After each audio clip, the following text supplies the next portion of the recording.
দেখুন আমে সেই টক, কিন্তু আমাদের রমজান সাহেব আমটা খাচ্ছে, আমিও খাচ্ছি, কিন্তু সেই টক, টকে মুখ বেঁকায় যাচ্ছে।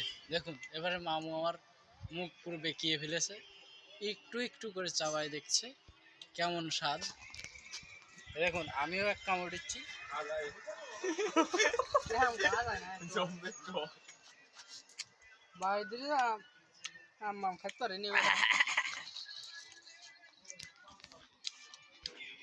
আর বুকে দুটো গাছ আছে, সে কাঁচাটা ওরে মিষ্টি যা এরকম গোল গোল আমায় পাখি গেলে যা হলে কালার হয় না ওইটা, কি একটা আম পায় কাঁচা মিঠা, কাঁচা মিঠি না পেকে গেলে লাল লাল নিলুম্বুলি, নিলুম্বুলি লাল হয় না। এই মামু কামড় দাও, একটা কামড় দাও না। আরো আর খাবো না, আর খাবো না, আর খাবো না।